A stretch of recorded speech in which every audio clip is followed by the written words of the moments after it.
தஞ்சாவூரோட அடையாளங்கள்லேயே முக்கியமானதாக கருதப்படக்கூடியது தான் தஞ்சை பெருவுடையார் திருக்கோயில். இந்த திருக்கோயில் கட்டி முடிச்சு கிட்டத்தட்ட 1000 ஆண்டுகளுக்கு மேலே ஆகுது. இந்த ஆண்டுகளுடைய எண்ணிக்கையை விட இந்த திருக்கோயில் சுற்றி இருக்கக்கூடிய வதந்திகளுடைய எண்ணிக்கை பார்த்தீங்க அப்படின்னா ரொம்பவே அதிகம் அப்படின்னு சொல்லலாம்.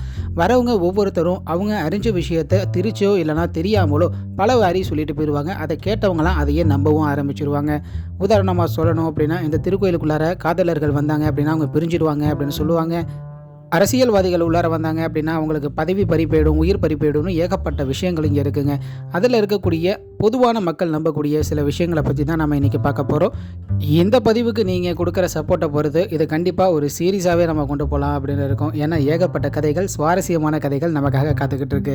நாம் இப்போ பார்க்க போகிற முதல் விஷயம் பார்த்தீங்க அப்படின்னா, இந்த திருக்கோயிலுடைய விமானத்தின் நிழலானது கீழே விழவே விழாது அப்படின்னு பலரும் என்கிட்டயே அடித்து சொல்லியிருக்காங்க. ஆனால் நீங்கள் 12-1 மணிக்கு போனீங்க அப்படின்னா தாராளமாக அந்த நிழலானது கீழே விழுகிறத நம்மளால் பார்க்க முடியும். இந்த திருக்கோயில் அப்படின்னு கிடையாதுங்க. எதுவாக இருந்தாலும் ஒரு பொருளின் மீது ஒரு ஒளியானது பாய்ச்சப்படுது, ஒரு ஒளியானது படுது அப்படின்னா அதோடைய பின்புறம் பார்த்தீங்க அப்படின்னா கண்டிப்பாக நிழலானது விழதான் செய்யும். ரொம்பவே ரேரான சமயத்தில் மட்டும் அந்த 0 ஷேடோ டே அப்படிலாம் சொல்லுவாங்க இல்லையா, அதுக்கு மட்டும் வேணால் விதி விலக்கு இருக்கலாம். நீங்கள் பார்த்தீங்க அப்படின்னா இந்த கதையை சொல்கிறவங்க எல்லாருமே முதல்ல பெரிய கோயிலுடைய விமானத்தின் நிழல் கீழே விழாது அப்படின்னு சொல்லுவாங்க. அதுக்கடுத்து மேலே இருக்கக்கூடிய அந்த கலசத்தோடைய நிழல் மட்டும் தான் கீழே விழாதுன்னு நாங்கள் சொன்னோம் அப்படின்னு சொல்லுவாங்க.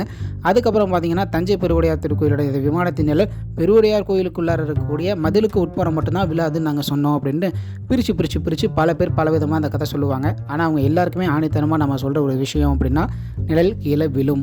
விமானத்தின் உச்சியில் இருக்கக்கூடிய கல்லானது 80 டன் எடை கொண்டதுன்னு அது ஒரே கல்லால் ஆனதுன்னு சொல்கிறாங்க. நம்ம எடையை பற்றி அப்புறமா பார்க்கலாம். இது ஒரே கல்லா அப்படின்னு கேட்டிங்கன்னா கண்டிப்பாக இது ஒரே கல் கிடையாது.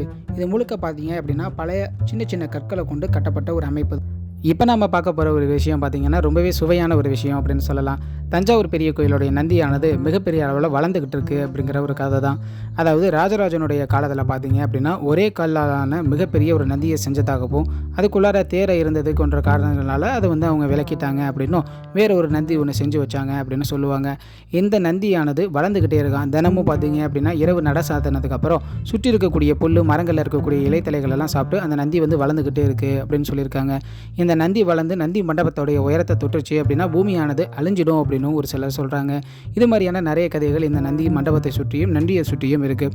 இந்த நந்தி பார்த்தீங்க அப்படின்னா ராஜராஜனுடைய காலத்தில் வைக்கப்பட்ட நந்தியே கிடையாது. இது நாயக்கர்களுடைய காலத்தில் இங்கே வைக்கப்பட்டது. இந்த நந்தி மண்டபமும் நாயக்கர்களுடைய காலத்தில் தான் இங்கே கட்டப்பட்டது. ராஜராஜனுடைய காலத்தில் வைக்கப்பட்டது நந்தி பார்த்தீங்க அப்படின்னா இப்போ வராகீச நதியின் அருகில் இருக்கக்கூடிய திருமாளிகை பகுதியில் இருக்குது. இது கொஞ்சம் சென்சிட்டிவான ஒரு விஷயம் அப்படின்னு சொல்லலாம். ஏன்னா ஒவ்வொரு திருக்கோயிலையும் இறைவனுடைய விக்கிரகத்தை பிரதிஷ்டை பண்ணும்பொழுதும் சரி, இல்லைனா 12 வருஷங்களுக்கு ஒரு முறை நடக்கக்கூடிய மகா கும்பாபிஷேகத்தின் போதும் சரி, அந்த திருக்கோயிலுடைய இறைவன் விக்கிரகத்தை சுற்றி பார்த்தீங்க அப்படின்னா அஷ்டபந்தன மருந்து அப்படின்னு ஒன்று சாட்டுவாங்க. அதாவது என்னென்னா குங்குலியம், கற்காபி, செம்பஞ்சு, சாதிலிங்கம், தேன்மெழுகு, எருமையோட வெண்ணெய், இது மாதிரி 8 விஷயங்களை ஒன்றா உரலில் போட்டு இடித்து ஒரு மாவு மாதிரி இருக்கும். அது பார்க்குறதுக்கு உங்களுக்கு இதை இறைவனுடைய விக்கிரகத்தை சுற்றி பார்த்தீங்கன்னா கீழே முழுக்க அப்ளை பண்ணுவாங்க. இதை அப்ளை பண்ணதுக்கப்புறமா கொஞ்சம் நேரம் கழிச்சு இது இறுகிடும். பெரிய கோயிலில் இருக்கக்கூடிய அந்த இறைவனுடைய விக்கிரகத்தை வச்சுட்டு சுற்றியும் பார்த்தீங்க அப்படின்னா மருந்து அப்ளை பண்ணியிருக்காங்க. ஆனால் அது இலகுன நிலையிலேயே இருந்திருக்கு, இறுகாமலே இருந்திருக்கு.